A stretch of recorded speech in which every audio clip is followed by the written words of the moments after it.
What is going on, you guys? Petplatypus here, and you're thinking, Petplatypus, why the shades? Because I got up early as fuck to make this video, I am tired as fuck, and I look like it, so I'm wearing these shades to cover my face right now. But that aside, E3 was pretty fucking badass this year. I think Sony, Microsoft, and Nintendo, even though Nintendo didn't do a traditional conference or a direct, all had some pretty damn cool stuff to show off. So, let's make a top 10 list.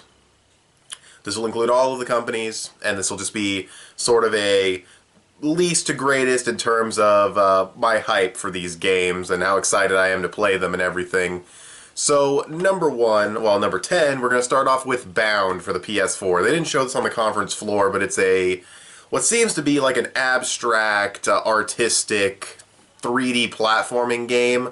It looks really cool, it looks really simplistic, but at the same time very complicated. The main character is like dancing constantly. I don't know if that has anything to do with the mechanics of the game or if that's just how she walks, but it definitely seems like it's going for like a journey approach, and I'm definitely excited to play it. I'm always thirsty for 3D platformers because it's such a rare genre to see nowadays.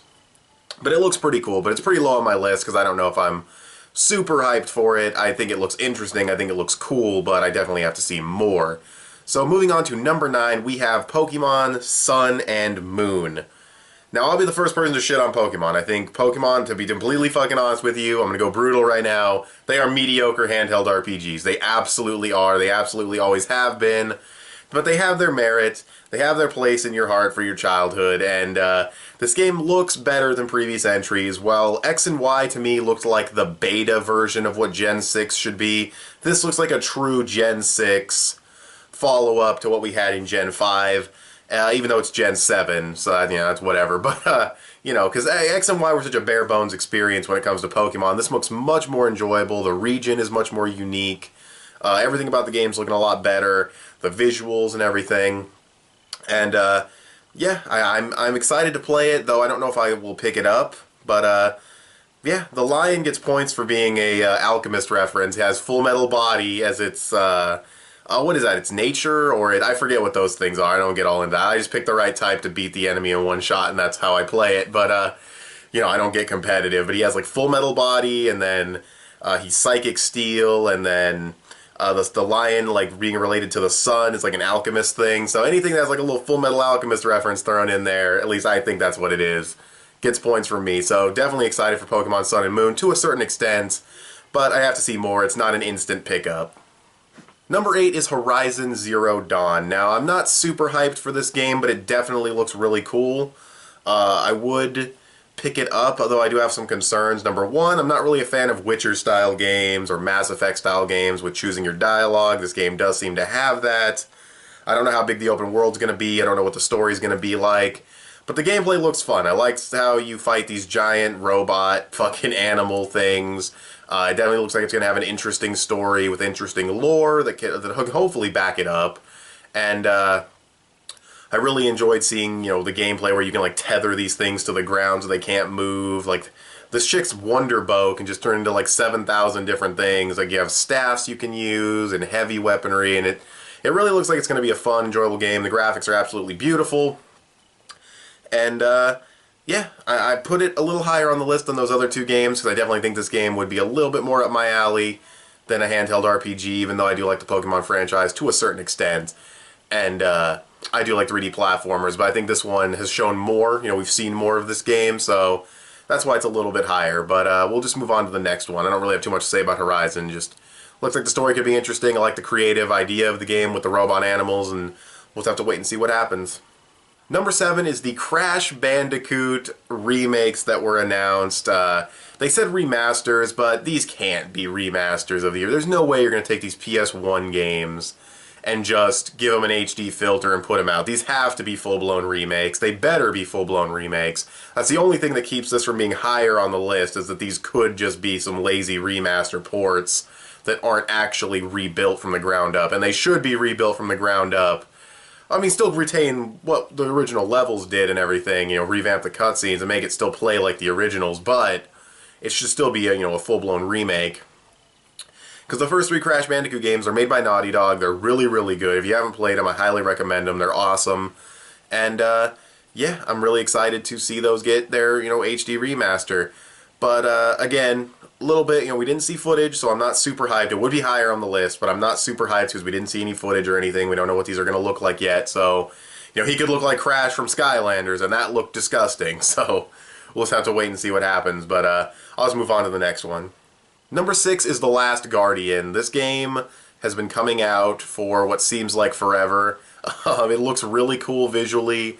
I really liked Shadow of the Colossus, which was made by the same developers, and Ico, or Eco, or however you say his name. I enjoyed the game's puzzles, but I found the combat to be, like, not good at all, and it made me fall out of playing the game, but hopefully if the combat's not bad in this game, it can be really fun and really enjoyable, because that's what it looks like it's going to be. And, yeah, I mean, the dude looks, excuse me, I almost thought I had to sneeze for a second. The dude, the giant creature that you hang out with, is fucking adorable, and I mean, the thing is probably going to die at the end. Spoiler alert. I'm not going to say what happens, but Ico and Shadow of the Colossus do not have exactly the happiest of endings. If this game follows suit, that fucking thing is going to die, and everyone playing the game is going to cry like a bitch, including me. I do a review of the game, you're going to see the sunglasses again, that's all I'm saying. But I'm definitely excited to play it. It looks beautiful, it looks awesome. Definitely can't wait. Hopefully it doesn't get pushed back any further now that it finally has a locked October 25th, 2016 release date. Number 5 is ReCore. Yeah, we're throwing in some Microsoft out of nowhere. ReCore looks really cool. Like I said before, thirsty for 3D platformers. This game very much reminds me of stuff like Ratchet & Clank and Jak and Daxter. Jak and Daxter being my absolute favorite franchise. I love seeing the robots in action, helping her fight. Seems like you can maybe play as the robots, possibly, or maybe they're just there to help you do your thing. But it looks really fun. It looks really enjoyable. It doesn't look like it's going to be the most AAA polished experience in terms of graphics or anything, but it still looks like it's going to be a fun and enjoyable game. I believe made by, I know the dude from Mighty No. 9 is involved, the dude who used to make Mega Man. I don't know if he's the developers. I've heard the developers are the Metroid Prime people.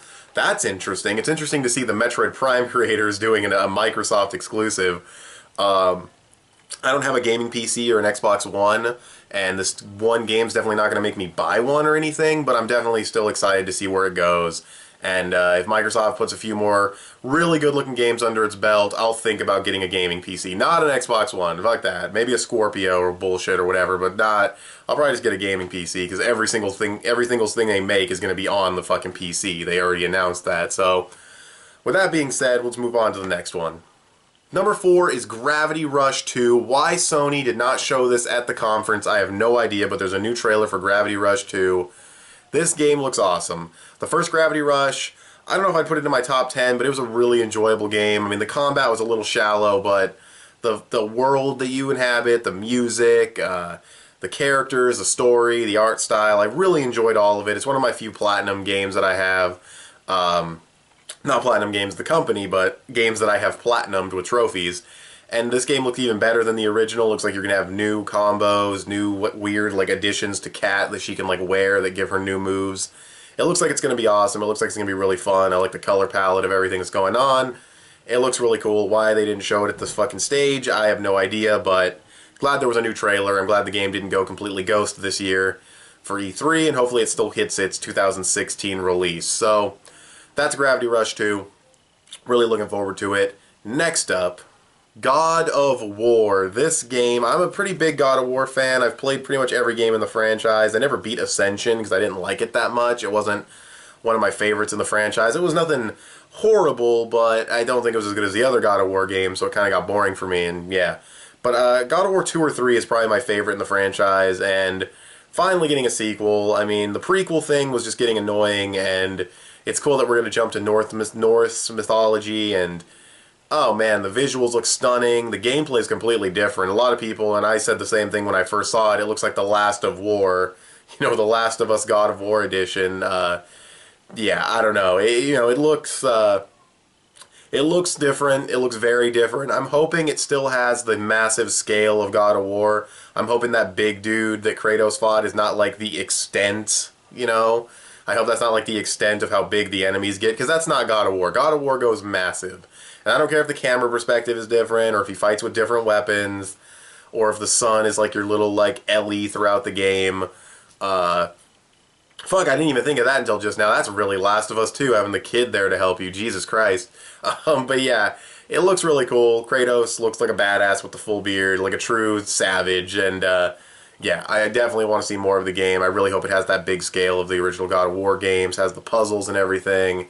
I don't, so what some people are saying is that you're training the kid, and then you're going to die as Kratos, and then the kid's going to have a time skip, and he'll be older, and I don't want that. I want to play as Kratos with a badass beard. I want to play as Kratos one last time, because we haven't had a God of War game in a couple of years, so yeah, this game's probably not going to come out until 2018, you know, so we'll just have to wait and see, but definitely hyped for God of War. Do not want to play as the kid. Definitely want to play as Kratos, at least for the majority of the game, at the very least. But moving on, number 2 is SpiderMan for the PS4. That's right, my favorite superhero, getting developed by a AAA company, one of my favorites, Insomniac Games.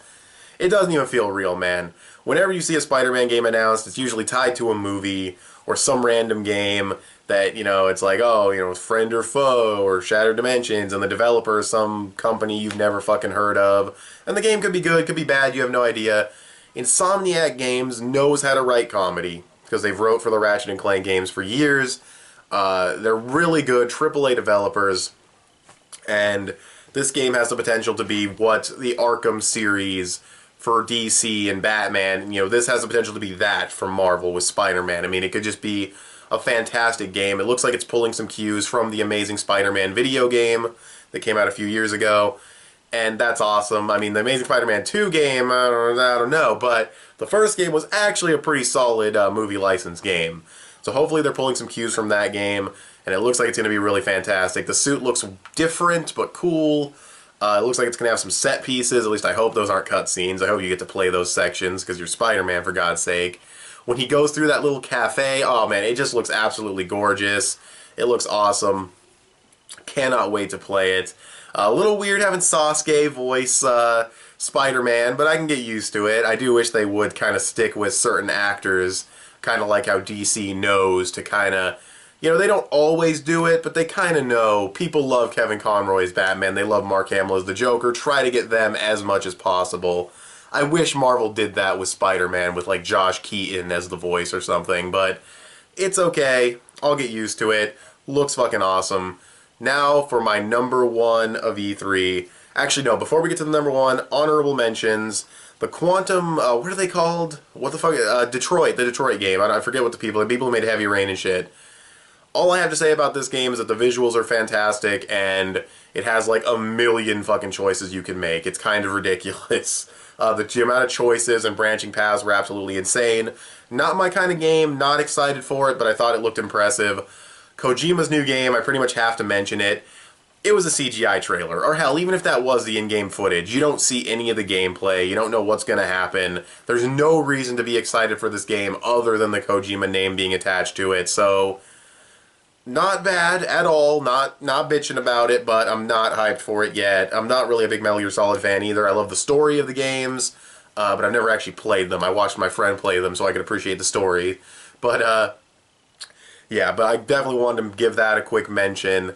And I think that's it for honorable mentions. Those 2 games looked pretty cool. I'm trying to think if there's anything else they showed that's worth mentioning, but I don't really think so. Not really. So, actually, I will say, I'm not excited for it at all, but Infinite Warfare looked way better than people were making it out. Like, the trailer for that game has, like, a million dislikes, and I don't know if that trailer shows any gameplay, but the gameplay they showed at E3 was actually, it looked pretty different for a Call of Duty. I was actually thinking, wow, this actually looks like most people didn't even know it was Call of Duty when it was first playing, which that's, you can't tell Call of Duty is Call of Duty, that's a fucking achievement, but, no one clapped, and I'm not excited for the game, but I thought I'd mention that. But number fucking 1, The Legend of Zelda Breath of the Wild. Holy shit, where did this game come from? We knew Zelda was coming. I was expecting this game to look beautiful and be your standard Zelda fare with some really cool additions. No. They fucking went all out. I mean, They're incorporating shit from like The Witcher and Skyrim. They're incorporating this massive open world, survival elements. You know, if you go into a cold place, you gotta put on warm clothes. You can surf down mountains on your shield. You can glide and then switch to the surfboard shield. You can kind of like throw beehives at enemies, and there's these cool shrines around everywhere that have these little mini puzzles you solve. Then you get a power from them, and then you can interact with the world. Like, there was this really cool thing where you could fucking hit a boulder repeatedly so it absorbs the energy and then just launches. It was fucking awesome. Like, all the stuff they showed was great. Yeah, Link's not in his classic green tunic, but they said the game's gonna have the traditional dungeons. They say it's gonna have, you know, towns and everything. They didn't want to spoil any of the story. And just the plateau they showed was massive. So the game looks beautiful. Cannot wait to play it. I don't know if this is like, I'm pretty sure Nintendo confirmed this was going to be a launch title for the NX. And the NX is coming out sometime next year, I believe March. So I'm definitely looking forward to this game. I can definitely see why it got delayed. Nintendo has never made a game this massive, or at least not a Zelda game this massive, and it's going to be fucking awesome. And I'm not even a huge Zelda fan. Ironically enough, I own all of the 3D Zelda games, but I actually have not played all of them. I'm working my way through Ocarina of Time, and I beat Wind Waker, and I enjoyed Wind Waker quite a bit. Playing my way through Ocarina of Time, I'm enjoying it as well. Not a massive Zelda fan, keep that in mind. But this game impressed the shit out of me. I thought it looked fucking awesome. You can bring in Wolf Link as your partner. It looks awesome. It looks fucking awesome. Cannot wait to play it. Never thought I'd say that about the new Zelda game. It looks fantastic. Is there anything else? Because they showed off a ton of this game at the Treehouse event, which I think was appropriate because it's been so long since we've seen any footage of this game. You can climb anything. Like, you can climb on all walls pretty much. It's fucking awesome. You have to watch his stamina gauge, and, you know, but you can climb on, like, the rock boulder enemies and stab their weak points, kind of like Shadow of the Colossus style. It just looks like you have nice options to take different approaches to taking out enemies, and it just looks super fucking good. You can cook food, and then, if you cook something really spicy, then you'll heat yourself up, and then if you don't have warm clothes, you can still enter a cold area. It's just a lot of depth going on. They barely scratched the surface, just focusing on the one location. The other locations they teased look really cool. We know nothing about the story, which is probably going to be epic. It looks fantastic. Above and beyond every other game at E3 shown, mainly because I saw so much of it. You know, a lot of these other games were just trailers or 10-minute gameplay. We saw a ton of Zelda at the Treehouse event, which is why I've seen so much of it, and I can put it so highly and say I'm super hyped for this game. But that's my top 10 from E3. What's your guys' top 10 picks from E3, or top 5, or what are just some of the random things at E3 that really got you excited or really got you pumped? You guys can tell me in the comment section below. You can also follow me on Instagram or add me on PSN. I'm petplatypus on both. You can also give this video a thumbs up and share it on social media. Both those would help me out a lot. Subscribe if you haven't already or if you like what you've seen here, and I'll talk to you guys later. Bye.